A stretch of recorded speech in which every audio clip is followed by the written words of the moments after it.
ಸಮುದಾಯ ಬಾನುಲಿ ರೇಡಿಯೋ ಮಣಿಪಾಲದ ಕೇಳುಗ ಮಿತ್ರರೇ, ಕನ್ನಡ ಸಾಹಿತ್ಯ ಪರಿಷತ್ ಉಡುಪಿ ತಾಲೂಕು ಘಟಕದ ಸಹಯೋಗದಲ್ಲಿ ರೇಡಿಯೋ ಮಣಿಪಾಲ ಸಮುದಾಯ ಬಾನುಲಿ ಅರ್ಪಿಸುತ್ತಿದೆ ಕಥೆ ಕೇಳೋಣ ಸರಣಿ ಕಾರ್ಯಕ್ರಮ.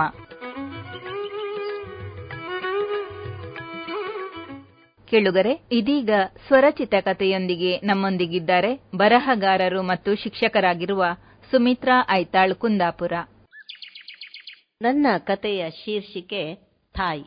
ಬೆಳಗಿನ ಗಡಿಬಿಡಿಯ ಕೆಲಸಗಳನ್ನು ಮುಗಿಸಿ ಸ್ನಾನಕ್ಕೆ ಹೋಗಬೇಕು ಎಂದು ತಯಾರಾಗುತ್ತಿದ್ದಾಗಲೇ ನನ್ನ ಫೋನ್ ರಿಂಗ್ ಆಯಿತು. ಯಾರಪ್ಪ ಇಷ್ಟು ಬೆಳಿಗ್ಗೆ ಫೋನ್ ಮಾಡುವವರು ಎಂದು ಕುತೂಹಲಕ್ಕೆ ಫೋನ್ ರಿಸೀವ್ ಮಾಡಿದೆ. ಓಹ್ ಸತ್ಯ, ಏನೋ ಮಹಾರಾಯ, ಯಾವಾಗಲೂ ಫೋನ್ ಮಾಡದ ನೀನು ಇವತ್ತೇನು? ಸೂರ್ಯ ಯಾವ ದಿಕ್ಕಿನಲ್ಲಿ ಉದಯಿಸಿದ್ದು ಎಂದು ರೇಗಿಸಿದ್ದೆ. ಇಲ್ಲ, ಸಂಕಟ ಬಂದಾಗ ವೆಂಕಟರಮಣ ಮಹಾರಾಯ್ತಿ. ರಮೇಶನ ತಾಯಿ ಇಲ್ಲೇ ಆದರ್ಶ ಆಸ್ಪತ್ರೆಯಲ್ಲಿ ಅಡ್ಮಿಟ್ ಆಗಿದ್ದಾರೆ. ರಮೇಶ ಬೆಂಗಳೂರಿಂದ ಈಗಷ್ಟೇ ಬಂದ. ಅದಕ್ಕೆ ನಿನ್ನ ಮನೆ ಇಲ್ಲೇ ಹತ್ತಿರ ಅಲ್ವಾ, ಹೇಳೋಣ ಅಂತ ಬಂದೆ ಅಂದ. ಆಮೇಲೆ ಬರ್ತೇನೆ, ಮನೆಗೆ ಹೇಗೆ ಬರಬೇಕು ಎಂದು ಆಸ್ಪತ್ರೆಯಿಂದಲೇ ದಾರಿ ಕೇಳಿದ ಸತ್ಯ. ಹೇಳಿದೆ. ಸ್ನಾನ ಮುಗಿಸಿ ಪೂಜೆ ಮುಗಿಸಿ ಊಟದ ತಯಾರಿಯಲ್ಲಿ ತೊಡಗಿಕೊಂಡೆ. ಹೌದು, ಸತ್ಯ ನನ್ನ ತಂದೆಯ ಅಕ್ಕನ ಮಗ, ರಮೇಶ ಅವನ ತಂದೆಯ ತಂಗಿಯ ಮಗ. ಹಾಗಾಗಿ ರಮೇಶನ ತಾಯಿಗೆ ಏನಾಗಿದ್ದು ಅಂತ ಸ್ವಲ್ಪ ಯೋಚಿಸಿದೆ. ಇರಲಿ, ಸಂಜೆ ಬರ್ತಾರಲ್ಲ, ಕೇಳಿದರಾಯ್ತು. ಅಥವಾ ಈಗ ಬಿಸಿಲಿನಲ್ಲಿ ಆಸ್ಪತ್ರೆಗೆ ಹೋಗಿ ನೋಡಿಯೇ ಬರೋದಾ ಅಂತ ಯೋಚಿಸುತ್ತಿರುವಾಗ ಕಾಲಿಂಗ್ ಬೆಲ್ ಸದ್ದಾಯಿತು. ಬಾಗಿಲು ತೆಗೆದಾಗ ಸತ್ಯ ನಿಂತಿದ್ದ. ಬಾ ಎಂದೆ. ಹೇಳು, ಏನಾಯ್ತು ಕೇಳಿದಾಗ ಸತ್ಯ ಹೇಳತೊಡಗಿದ. ನಿನ್ನೆ ಗಿರಿಜಮ್ಮ ಮಾವಿನಕಾಯಿ ಕೊಯ್ಯಲು ಹೋಗಿದ್ದರಂತೆ, ಅಂದರೆ ರಮೇಶನ ತಾಯಿ. ಅಲ್ಲೇ ಕಾಲು ಜಾರಿ ಬಿದ್ದರಂತೆ. ರಾತ್ರಿ ಇಡೀ ಬಿದ್ದಲ್ಲೇ ಇದ್ದರಂತೆ ಮರೈತಿ. ಅವರ ಮನೆಯ ಸುತ್ತ ಯಾವ ಮನೆಯೂ ಇಲ್ಲ. ಒಬ್ಬಂಟಿ ಹೆಂಗಸು ಬೇರೆ, ಮನೆಯೋ ಹೊಲದ ಮಧ್ಯೆ. ಹಾಗಾಗಿ ರಾತ್ರಿ ಇಡೀ ಅವರನ್ನು ಯಾರೂ ಗಮನಿಸಲಿಲ್ಲವಂತೆ. ಅಲ್ಲೇ ಬಿದ್ದುಕೊಂಡಿದ್ದರಂತೆ ಇಡೀ ರಾತ್ರಿ. ಬೆಳಿಗ್ಗೆ ಯಾರೋ ಅವರನ್ನು ಗುರುತಿಸಿ ಅವರ ಸಂಬಂಧಿಯೊಬ್ಬರಿಗೆ ತಿಳಿಸಿದರೆ ಮಾನವೀಯತೆ ಇಲ್ಲದ ಅವರು ಅಪರಿಚಿತರಂತೆ ವರ್ತಿಸಿ ಸತ್ಯನಿಗೆ ಹೇಳಿ ಅಂದರಂತೆ. ಸರಿ, ಸತ್ಯನೇ ಅವರನ್ನು ಎತ್ತಿ ಕೂರಿಸಿ ನೀರು ಕುಡಿಸಿ ಮಣ್ಣಾಗಿದ್ದ ಮೈಯನ್ನೆಲ್ಲ ಬಟ್ಟೆಯಿಂದ ಒರೆಸಿ ಆಸ್ಪತ್ರೆಗೆ ದಾಖಲಿಸಿದನಂತೆ. ಡಾಕ್ಟರ್ ಕಾಲಿನ ಮೂಳೆ ಮುರಿದಿದೆ, ಆಪರೇಷನ್ ಮಾಡಬೇಕು ಎಂದಾಗ ರಮೇಶನಿಗೆ ಫೋನ್ ಮಾಡಿ ಕರೆಯಿಸದೆ ನನಗೆ ಬೇರೆ ದಾರಿ ಇರಲಿಲ್ಲ. ಹಾಗಾಗಿ ರಮೇಶನಿಗೆ ಫೋನ್ ಮಾಡಿದ್ದೆ ಎಂದು ವಿವರವಿತ್ತ ಸತ್ಯ. ಅಯ್ಯಯ್ಯೋ, ಗಟ್ಟಿಯಾಗಿದ್ದ ಅವರಿಗೆ ಈಗ ಈ ಕಷ್ಟ ಬಂತ ಮಹಾರಾಯ, ಛೆ ಎಂದೆ. ರಮೇಶನಿಗೆ ಇಲ್ಲಿ ಯಾರೂ ಪರಿಚಯವಿಲ್ಲ. ನಿನ್ನ ಮನೆ ಇದೆಯಲ್ಲ ಸಮೀಪ, ಏನಾದರೂ ಸಹಾಯ ಬೇಕಾದರೆ ಮಾಡ್ತೀಯಲ್ಲ ಎಂದು ಕೇಳಿದ್ದ.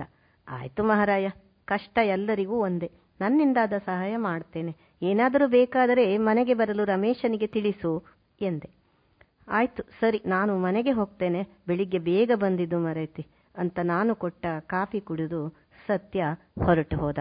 ಸಂಜೆ ರಮೇಶ ಬಂದಿದ್ದ. ಸಂಕೋಚದಿಂದಲೇ, ನೋಡು ನನ್ನ ಮೊಬೈಲ್ ಚಾರ್ಜರ್ ಗಡಿಬಿಡಿಯಲ್ಲಿ ಬಿಟ್ಟು ಬಂದೆ, ಮರೆತೆ, ಇಲ್ಲಿ ಸಿಗಬಹುದಾ? ಸತ್ಯ ತರುತ್ತೇನೆ ಅಂದ. ಆದರೆ ಅವನು ಬರೋದು ನಾಳೆಯೇ ಅಂತ ಬಾಡಿದ ಮುಖ ಮಾಡಿದ್ದ ರಮೇಶ. ನಮ್ಮ ಮನೆಯ ಮತ್ತು ಪಕ್ಕದ ಮನೆಯ ಎಲ್ಲ ಚಾರ್ಜರನ್ನು ಅವನಿಗೆ ತರಿಸಿಕೊಟ್ಟೆ. ಅದರಲ್ಲಿ ಒಂದನ್ನು ಆರಿಸಿದ ರಮೇಶ ಚಾರ್ಜರಿಗೆ ಇಟ್ಟು ಅಲ್ಲೇ ಇದ್ದ ಕುರ್ಚಿಯ ಮೇಲೆ ಕುಳಿತು ಮಾತನಾಡತೊಡಗಿದ. ಅಮ್ಮನಿಗೆ ರಾಡ್ ಹಾಕಿ ಆಪರೇಷನ್ ನಾಳೆ, ಎಷ್ಟು ದಿನ ಆಗುತ್ತೋ ಏನೋ, ಬೆಂಗಳೂರಿನಲ್ಲಿ ಕೆಲಸ ಎಲ್ಲ ಅರ್ಧಕ್ಕೆ ನಿಲ್ಲುವ ಹಾಗಾಯ್ತು ಅಂತ ಅಲವತ್ತುಕೊಂಡ. ಅಮ್ಮನ ಕಾಳಜಿಗಿಂತಲೂ ಉದ್ಯೋಗದ ಬಗ್ಗೆ ಅವನ ಗಮನ ಜಾಸ್ತಿ ಇದ್ದಂತೆ ನನಗನ್ನಿಸುತ್ತಿತ್ತು. ಸರಿ, ದಿನ ಗಂಜಿ ಮಾಡ್ತೇನೆ, ಬಂದು ತೆಗೆದುಕೊಂಡು ಹೋಗು, ಅಮ್ಮನಿಗೂ ತಿನ್ನಿಸು, ನಿನಗೆ ಮಧ್ಯಾಹ್ನ ಅನ್ನ ಸಾಂಬಾರ್ ಕೊಂಡು ಹೋಗು, ಯಾವುದಕ್ಕೂ ಸಂಕೋಚ ಪಡಬೇಡ ಎಂದೆ. ಬೇಡ, ಯಾಕೆ ಸುಮ್ಮನೆ ತೊಂದರೆ ಅಂದ.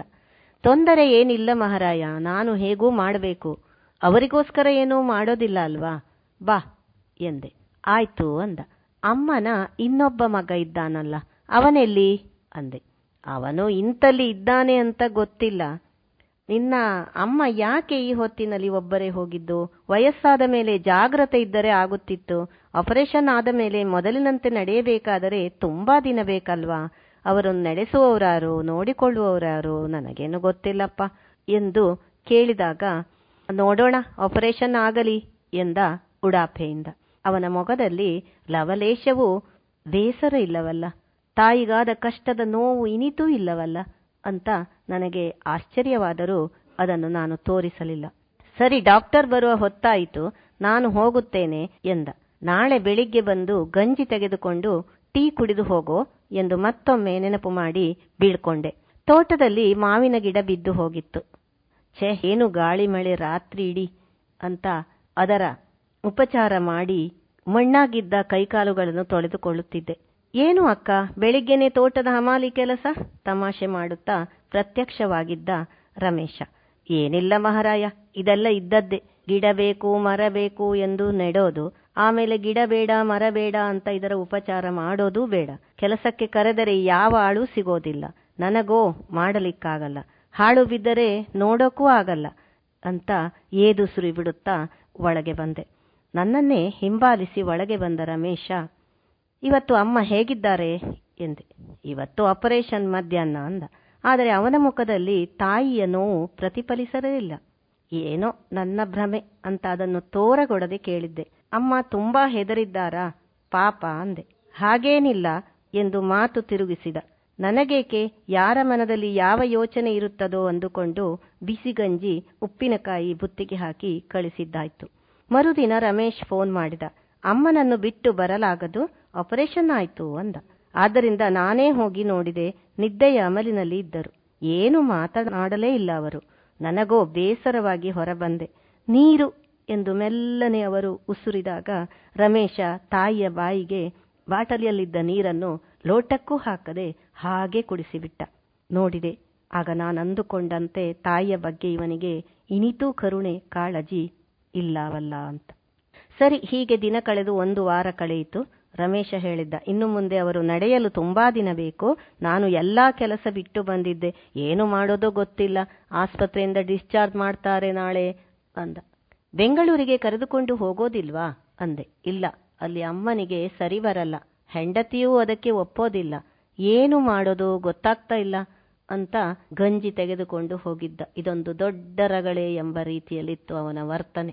ಸರಿ, ಮರುದಿನವೇ ಬಂದವನೇ, ಡಾಕ್ಟರ್ ನಿನಗೆ ಪರಿಚಯ ಅಲ್ವಾ, ಯಾವುದಾದ್ರೂ ವೃದ್ಧಾಶ್ರಮ ಇದೆಯಾ ಅಂತ ವಿಚಾರಿಸ್ತೀಯಾ ಅಂತ ಕೇಳಿದಾಗ ನನಗೆ ತಲೆಯ ಮೇಲೆ ಹೊಡೆದ ಹಾಗಾಯಿತು. ಅವರು ಮೊದಲು ಇದ್ದಾರಲ್ಲ, ಅಲ್ಲಿ ಯಾರಾದರೂ ನೋಡಿಕೊಂಡಾರಾ ಕೇಳಿದೆ. ಇಲ್ಲ, ಸತ್ಯನ ಮನೆ ಸಮೀಪ ಕೇಳಿದ್ದೆ. ಅಮ್ಮ ನಡೆದಾಡುವವರೆಗೆ ನಿಮ್ಮ ಮನೆಯಲ್ಲಿ ಇರಬಹುದಾ? ನಾನು ಇರುತ್ತೇನೆ, ಚಾಕರಿಯನ್ನು ನಾನೇ ಮಾಡ್ತೇನೆ ಎಂದರು. ಸತ್ಯ ಅಮ್ಮನನ್ನು ತಮ್ಮ ಮನೆಯಲ್ಲಿ ಇಟ್ಟುಕೊಳ್ಳಲಿಕ್ಕೆ ಒಪ್ಪಲೇ ಇಲ್ಲ. ನಮ್ಮ ಮನೆಗೆ ಒಂದು ಕರೆದುಕೊಂಡು ಬರಬೇಡ ಎಂದ. ಅವರು ಮೊದಲು ಒಂಟಿಯಾಗಿ ವಾಸವಿದ್ದ ದೇವಸ್ಥಾನದ ಒಂದು ಕೋಣೆಗೂ ಬರಬಾರದು ಅಂತ ಅರ್ಚಕರು ಆವಾಜು ಹಾಕಿದ್ದಾರೆ. ಈಗ ಏನು ಮಾಡೋದು ಗೊತ್ತಿಲ್ಲ, ಅದಕ್ಕೆ ವೃದ್ಧಾಶ್ರಮದ ಬಗ್ಗೆ ವಿಚಾರಿಸುತ್ತಿದ್ದೇನೆ ಅಂದ. ಸರಿ, ಸಂಜೆ ಬರುತ್ತೇನೆ ಎಂದು ಹೊರಟು ಹೋದ. ಸಾಯಂಕಾಲ ಆಸ್ಪತ್ರೆಗೆ ಹೋಗಿ ಡಾಕ್ಟರ್ ಹತ್ತಿರ ಮಾತನಾಡಿದಾಗ, ಇಲ್ಲೇ ಸಮೀಪದಲ್ಲಿ ಒಂದು ವೃದ್ಧಾಶ್ರಮ ಇದೆ, 20,000 ಕಟ್ಟಬೇಕು, ನಂತರ ತಿಂಗಳಿಗೆ 10,000 ಕೊಡಬೇಕು, ವಿಚಾರಿಸಿ ಅಂತ ವಿಳಾಸ ಕೊಟ್ಟರು. ಅದನ್ನು ರಮೇಶನಿಗೆ ಕೊಟ್ಟೆ. ನಾಳೆ ನಿನ್ನ ತಮ್ಮನಿಗೆ ಫೋನ್ ಮಾಡ್ತೇನೆ, ಅವನ ಜೊತೆ ಕಾರಿನಲ್ಲಿ ಹೋಗಿ ಬರುತ್ತೇನೆ, ನೋಡಿಕೊಂಡು ಬರುತ್ತೇನೆ ಅಂದ ರಮೇಶ. ನನಗೆ ತುಂಬಾ ಬೇಸರವಾಗಿತ್ತು. ಮಗನಿದ್ದೂ ವೃದ್ಧಾಶ್ರಮ, ಅದು ಸರಿಯಾಗಿ ನಡೆಯಲೂ ಆಗದ ಅಸಹಾಯಕ ಜೀವ. ಛೆ, ಮನಸ್ಸಿಗೇಕೋ ತುಂಬಾ ಸಂಕಟವಾಗಿತ್ತು. ಆದರೆ ಹೇಳೋದು ಯಾರಲ್ಲಿ? ಮನೆಗೆ ಬಂದು ಹೊಟ್ಟೆ ತುಂಬಾ ನೀರು ಕುಡಿದರೂ ಸಂಕಟ ಮಾತ್ರ ಕಡಿಮೆಯಾಗಿರಲೇ ಇಲ್ಲ. ಸರಿ, 2-3 ವೃದ್ಧಾಶ್ರಮಗಳ ಬಗ್ಗೆ ವಿಚಾರಿಸಿದ್ದರಂತೆ ನನ್ನ ತಮ್ಮ ಮತ್ತು ರಮೇಶ. ಅಲ್ಲಿಯವರೆಗೂ ಡಾಕ್ಟರ್ ಹತ್ತಿರ ಮನವಿ ಮಾಡಿಕೊಂಡು ಆಸ್ಪತ್ರೆಯಲ್ಲೇ ಉಳಿದಿದ್ದರು ತಾಯಿ ಮತ್ತು ಮಗ. ಇವತ್ತು ಡಿಸ್ಚಾರ್ಜ್ ಅಕ್ಕ, ಥ್ಯಾಂಕ್ಸ್, ಇಷ್ಟು ದಿನ ಉಪಕಾರ ಮಾಡಿದ್ದೀರಿ ಅಂದ ರಮೇಶ. ಅದೆಲ್ಲ ಏನು ಮಹಾ, ನಾನು ಮಾಡಿದ್ದನ್ನೇ ಕೊಟ್ಟಿದ್ದು, ಅಂಥ ದೊಡ್ಡದೇನಿಲ್ಲ ಅಂತ ಹೇಳಿದೆ. ಎಷ್ಟು ಖರ್ಚಾಯಿತು ಅಂದೆ. ಈಗ ಸತ್ಯ ಹಣ ತಂದ ಮೇಲೆ ಆಸ್ಪತ್ರೆ ಬಿಲ್ ಪಾವತಿಸೋದು ಅಂತ ಅಂದ ರಮೇಶ. ಅದ್ಯಾಕೆ, ನೀನು ಸತ್ಯನ ಹತ್ತಿರ ದುಡ್ಡು ಕೊಟ್ಟು ಬಂದಿದ್ದೀಯಾ ಕೇಳಿದೆ. ಆಸ್ಪತ್ರೆಯಲ್ಲಿ ಹಣ ಬೇಡ ಅಂತ ರಮೇಶ ಅಲ್ಲಿ ಕೊಟ್ಟು ಬಂದಿದ್ದಾನೇನೋ ಅಂದುಕೊಂಡಿದ್ದೆ. ಹಾಗಲ್ಲ ಅಕ್ಕ, ಅಮ್ಮ ಅಲ್ಲಿ ಬ್ಯಾಂಕಿನಲ್ಲಿ ಸ್ವಲ್ಪ ಹಣ ಇಟ್ಟಿದ್ದಾರಂತೆ, ಸತ್ಯನೇ ಅದನ್ನೆಲ್ಲ ನೋಡಿಕೊಳ್ಳೋದು, ಅದಕ್ಕೆ ಇದ್ದದನ್ನೆಲ್ಲ ಅಂದೆ ಅಂದ. ಹೇ ದೇವರೇ, ಹೀಗೂ ಉಂಟೆ? ತಾಯಿ ತನ್ನ ಕೊನೆಗಾಲಕ್ಕೆ ಉಳಿಸಿಕೊಂಡ ಕಷ್ಟಪಟ್ಟು ಪುಡಿಗಾಸನ್ನು ತೆಗೆಸಿ ಮಗ ಡಿಸ್ಚಾರ್ಜ್ ಬಿಲ್ ಪಾವತಿಸೋದು. ಮಗನ ಕೈಯಿಂದ 1 ಪೈಸೆನೂ ಖರ್ಚು ಮಾಡುವುದಿಲ್ಲ ಅಂತ ಸತ್ಯ ತಿಳಿದಾಗ ಮತ್ತೆ ನನಗೆ ಅಚ್ಚರಿ, ದುಃಖ ಒಟ್ಟಿಗೆ ಆಯಿತು. ಹಾಗಂತ ಅವನ ಹತ್ತಿರ ಕೇಳೋಕ್ಕಾಗುತ್ತಾ? ಸರಿ, ಹೋಗಿ ಬರ್ತೇನೆ, ಬೆಂಗಳೂರಿಗೆ ಬಂದಾಗ ಬನ್ನಿ ಅಂತ ಒಂದು ಉಪಚಾರಕ್ಕಾದರೂ ಒಂದು ಮಾತು ಆಡದ ರಮೇಶ ನಾನು ಕೊಟ್ಟ ಪಾತ್ರೆ ಲೋಟ ವಾಪಸ್ಸು ಕೊಟ್ಟು ಹೋಗಿದ್ದ. ನಂತರ ಅವನು ಅಮ್ಮನನ್ನು ಆಶ್ರಮಕ್ಕೆ ಸೇರಿಸಿ ಹೋಗಿದ್ದ. ಅಲ್ಲಿ ಅವರು ಹೇಗಿದ್ದಾರೋ, ಅನಾಥ ಅಳಲಿನ ಮೂಕ ರೋದನ ಹೇಗೆ ಸಹಿಸಿಕೊಂಡರು ಎಂದು ಯೋಚಿಸುತ್ತಿದ್ದೆ. ಆಸ್ಪತ್ರೆಯಿಂದ ಹೇಗೋ ವಿಚಾರ ತಿಳಿಸಿದಾಗ, ಅಮ್ಮ ನಾನು ಆಶ್ರಮಕ್ಕೆ ಹೋಗೋಲ್ಲ, ಇಲ್ಲೇ ಸತ್ತರೆ ಸಾಕು ಅಂದರಂತೆ. ಸತ್ತರೆ ಸಾಯಿ, ಹೇಗೂ ಬಂದಿದ್ದೇನಲ್ಲ, ಎಲ್ಲ ಮುಗಿಸಿಯೇ ಹೋಗುತ್ತೇನೆ ಅಂತ ರಮೇಶನು ಸಿಟ್ಟಾಗಿ ಹೇಳಿದ್ದನಂತೆ. ಇನ್ನು ಏನೇನೋ ಮಾತು ಆಗಿತ್ತು, ದೇವರೇ ಬಲ್ಲ. ತಾನು ಮೊದಲಿದ್ದ ಒಂಟಿ ಕೋಣೆಗೆ ಹೋಗುತ್ತೇನೆ, ಹೇಗಾದರೂ ಇರುತ್ತೇನೆ ಅಂದರೂ ರಮೇಶ ಕೇಳಿರಲಿಲ್ಲ.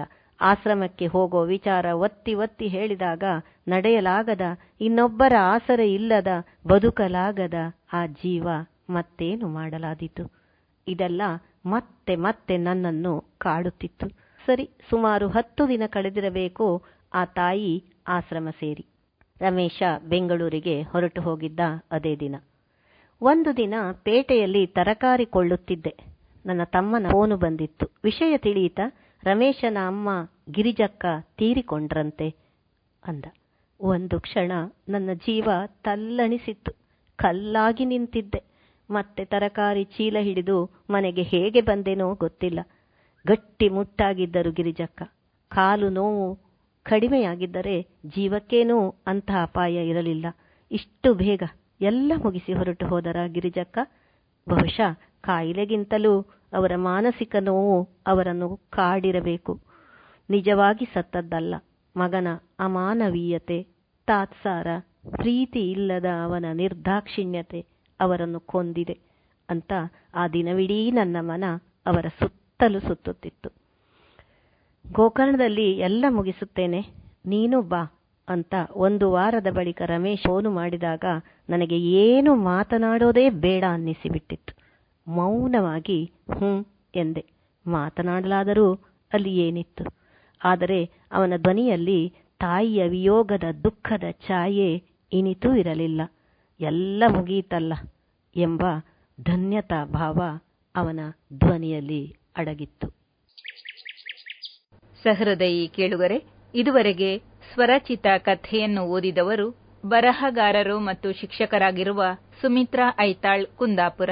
ಕನ್ನಡ ಸಾಹಿತ್ಯ ಪರಿಷತ್ ಉಡುಪಿ ತಾಲೂಕು ಘಟಕದ ಸಹಯೋಗದಲ್ಲಿ ರೇಡಿಯೋ ಮಣಿಪಾಲ ಅರ್ಪಿಸುತ್ತಿರುವ ಕಥೆ ಕೇಳೋಣ ಸರಣಿ ಕಾರ್ಯಕ್ರಮ ಇಲ್ಲಿಗೆ ಮುಕ್ತಾಯವಾಯಿತು.